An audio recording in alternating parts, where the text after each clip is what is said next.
Ashwatthama life కురుక్షేత్రం నుండి అందరికీ తెలుసు కదా. కానీ అసలు అశ్వత్థామ కురుక్షేత్రంలో ఎందుకు పాల్గొన్నాడో తెలుసా? మళ్ళీ కౌరవుల వైపే ఎందుకు యుద్ధం చేశాడు? రండి తెలుసుకుందాం. అశ్వత్థామ తండ్రి ద్రోణాచార్యుడు. ద్రోణాచార్యుడికి పెళ్ళైన చాలా సంవత్సరాల వరకు పిల్లలు పుట్టరు. అప్పుడు ద్రోణాచార్యుడు మహాశివునికి తపస్సు చేస్తాడు. అలా శివుడు ప్రత్యక్షమై వరం కోరుకో అనగా ద్రోణాచార్యుడు పిల్లలు కావాలని అనగా అశ్వత్థామని ప్రసాదిస్తాడు శివుడు. అలా అశ్వత్థామ పుట్టుక మొదలవుతుంది. శివుడి నుదుటి మీద ఉన్న మూడవ కన్ను లాంటి మణి అశ్వత్థామకి నుదుటి మీద పుట్టుకతోనే ఉంటుంది. ఆ మణి వలన అశ్వత్థామకి ఆకలి దప్పికలు ఉండవు, వయసు పెరగటం, రోగాలు రావటం లాంటివి ఉండవు. జంతువులు కానీ దేవతలు కానీ వారి నుండి ఎలాంటి హాని కలగకుండా ఆ మణి కాపాడుతుంది. ఒక రకంగా చిరంజీవి లాంటి వాడు అన్నమాట. అశ్వత్థామని చంపాలంటే ఆ మహావిష్ణువే వచ్చి అతి కష్టం మీద తప్ప చంపలేడు. ద్రోణాచార్యుడు చాలా పేదవాడు. అతని ఇంట్లో కనీస అవసరాలకి కూడా డబ్బులు ఉండేవి కాదు. తన తండ్రి అయిన భరద్వాజుడి గురుకులంలో ద్రుపద మహారాజు అనే అతను మరియు ద్రోణుడు ఇద్దరు కలిసి ఒకేసారి విద్య నేర్చుకున్నారు. అలా విద్యాభ్యాసంలో ద్రోణాచార్యుడు ద్రుపదరాజు మీదకి చంపడానికి వచ్చిన సింహాన్ని చంపేస్తాడు. దానికి ద్రుపదుడు, నేను పెద్దయ్యాక రాజునవుతాను, అప్పుడు నీకు సగం రాజ్యాన్ని ఇస్తాను అని మాట ఇస్తాడు. ఆ రోజుల్లో మాటకి చాలా వాల్యూ ఉండేది. ఒకరోజు అశ్వత్థామ పాల కోసం ఏడుస్తాడు. కానీ వారి దగ్గర డబ్బులు ఉండవు. చిన్నప్పుడు తన స్నేహితుడైన ద్రుపదుడు ఇచ్చిన మాట గుర్తుకొస్తుంది.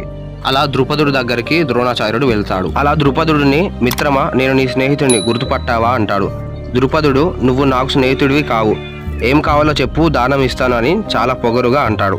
దానికి ద్రోణుడు వాళ్ళ మధ్య జరిగిన సంభాషణని వివరిస్తాడు. దానంగా కాదు, హక్కుగా నాకు 2 గోవులు కావాలి, అలా ఇస్తే ఇవ్వు లేదా వద్దు అంటాడు. ద్రుపదుడు ద్రోణాచార్యుడిని చాలా అవమానిస్తాడు. దానికి ద్రోణాచార్యుడు, నీ రాజు పదవి వల్ల నీకు ఈ అహంకారం వచ్చింది కదా, నీకు ఇది లేకుండా చేస్తాను అని ద్రోణాచార్యుడు ప్రతిజ్ఞ చేస్తాడు. నిన్ను ఓడించడానికి నేను ఆయుధం పట్టను, కేవలం నా శిష్యులతో నిన్ను ఓడిస్తాను అని చెప్పి అక్కడి నుంచి హస్తినాపురానికి వెళ్ళిపోతాడు. హస్తినాలో ఒకరోజు కురువంశ రాకుమారులు చెక్కలాంటి బంతి బొమ్మతో ఆటలాడుకుంటున్నారు. ఆ బొమ్మ పక్కనే ఉన్న బావిలో పడిపోతుంది. రాకుమారులు ఎంత ప్రయత్నించినా గానీ ఆ బంతి బొమ్మను బయటకు తీయలేకపోతారు. వారిని చూసిన ద్రోణుడు తన అస్త్రజ్ఞానంతో బావిలో పడ్డ చెక్క బొమ్మని బయటకు తీస్తాడు. దాని గురించి తెలిసిన భీష్ముడు ద్రోణుడిని ఆ రాకుమారులకి గురువుగా నియమిస్తారు. అప్పటి నుండే ద్రోణుడికి ద్రోణాచార్య అనే పేరు వచ్చింది. అలా వాళ్ళకి యుద్ధ విద్యలు నేర్పిస్తాడు. అలా విద్య నేర్పించే సమయంలో రాకుమారుల దగ్గర మాట తీసుకుంటాడు, యుద్ధ విద్యలను నా కోసం వాడాలి అని. విద్యాభ్యాసంలో అందరికంటే అర్జునుడు చురుగ్గా ఉండేవాడు, త్వరగా విద్య నేర్చుకునేవాడు. దుర్యోధనుడికి అశ్వత్థామకి స్నేహం ఏర్పడుతుంది. అశ్వత్థామకి అర్జునుడు అంటే ఇష్టం ఉండదు. కురువంశ రాకుమారులు అనగా కౌరవ పాండవులు. అర్జునుడు చురుకుగా ఉండటం ద్రోణాచార్యునికి నచ్చేది. అలా అర్జునుడు ద్రోణాచార్యుడికి ప్రియశిష్యుడు అయ్యాడు. వాళ్ళందరి విద్యాభ్యాసం పూర్తయ్యాక ముందు తీసుకున్న మాటని వారికి గుర్తు చేస్తాడు. ద్రుపదుడు తనకి చేసిన అవమానం గురించి శిష్యులకు చెప్తాడు. అలా ద్రుపదరాజుని ఓడించి తీసుకురమ్మంటాడు. దానికోసం ముందుగా కౌరవులు వెళతారు, కానీ ద్రుపదరాజు దగ్గర ఓడిపోయి వస్తారు. ఆ తర్వాత పాండవులు వెళ్తారు. వారు ద్రుపదరాజుని ఓడించి తీసుకొని వస్తారు. అప్పుడు ద్రుపదుడికి బుద్ధి వచ్చేలా చేసి తిరిగి స్నేహితుడిగా ఉండు అంటాడు. ద్రుపదుడు సరే అనగా రాజ్యాన్ని అర్ధరాజ్యంగా చేసి తిరిగి ఇస్తాడు. అలా పాండవులంటే ద్రోణాచార్యునికి చాలా ఇష్టం పెరిగిపోతుంది. కురుక్షేత్ర యుద్ధం జరిగే ముందు ఎటు ఇష్టం ఉన్న వాళ్ళు ఆ వైపు వెళ్తున్నారు. కౌరవుల వైపు కొందరు, పాండవుల వైపు కొందరు వెళ్తున్నారు. చివరికి తన కొడుకు అశ్వత్థామ కూడా కౌరవుల వైపే వెళ్తాడు. ద్రోణాచార్యుడికి సందేహం ఉంటుంది, ప్రియ శిష్యుల వైపు ఉండాలా వద్దా అని. కానీ అశ్వత్థామకి విరుద్ధంగా అశ్వత్థామతో యుద్ధం చేయకూడదని కౌరవుల వైపే ఉంటాడు. కురుక్షేత్రంలో అర్జునుడు ద్రోణాచార్యుడితో యుద్ధం చేయాల్సి వస్తుంది. కానీ ద్రోణాచార్యుడిని చంపాలి అంటే అతను యుద్ధంలో ఉన్న రథంలో ఉండకూడదు మరియు అతని చేతిలో ఆయుధాలు ఉండద్దు. అలాంటి సమయంలో మాత్రమే ద్రోణాచార్యుడు చనిపోతాడు.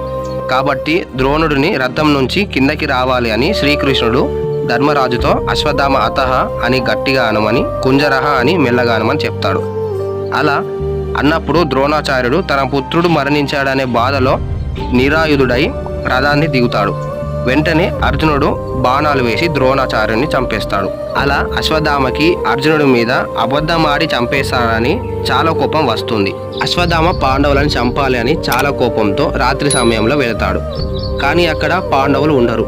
తనకి ఎదురు వచ్చిన వాళ్ళని చంపుతూ పోతాడు. అలా ద్రుపద కొడుకైన దృష్టజముణ్ణి చాలా క్రూరంగా చంపేస్తాడు. పాండవులు అనుకొని పాండవులకి మరియు ద్రౌపదికి పుట్టిన ఉప పాండవులని నిద్రించుచున్న సమయంలో చాలా క్రూరంగా చంపేస్తాడు. పాండవులు తిరిగి వచ్చే వరకు వారి పిల్లలందరూ చనిపోయి ఉంటారు. దానికి కారణం అశ్వత్థామ అని తెలుస్తుంది. అశ్వత్థామ ఉన్న చోటు తెలుసుకొని పాండవులు అక్కడికి వెళతారు. చాలా యుద్ధం చేస్తారు.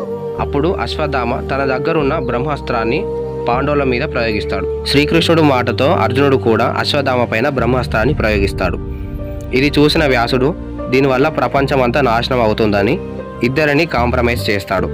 దానితో అర్జునుడు తన బ్రహ్మాస్త్రాన్ని ఉపసంహరిస్తాడు. కానీ అశ్వత్థామకి ఉపసంహరించడం తెలియదు. అప్పుడు అశ్వత్థామ పాండవుల వంశమే ఉండొద్దని అభిమన్యుడి భార్య అయిన ఉత్తర గర్భంలో ఉన్న సమయంలో ఉత్తర బిడ్డపై బ్రహ్మాస్త్రాన్ని తిప్పుతాడు. దాన్ని చూసిన శ్రీకృష్ణుడికి చాలా కోపం వస్తుంది. అశ్వత్థామని కలియుగాంతం వరకు కుష్ఠవ్యాధుడిగా బ్రతికి ఉండని శపిస్తాడు. అశ్వత్థామ ఇలా తప్పుడు నిర్ణయం తీసుకోవడం వల్ల శాపం పొందుతాడు. అలా ఆయన కల్కి భగవానుడితో కలిసి కలి రాక్షసుడిని చంపడానికి 6000 సంవత్సరాలుగా ఇంకా బ్రతికే ఉన్నాడు. ఇలా అశ్వత్థామ యొక్క జీవనం కొనసాగుతుంది. దీని గురించి మీరేమనుకుంటున్నారో కామెంట్ సెక్షన్లో కామెంట్ చేయండి. అలాగే ఈ వీడియో మీకు నచ్చినట్లయితే లైక్ చేయండి, షేర్ చేయండి మరియు సబ్స్క్రైబ్ చేసుకోండి.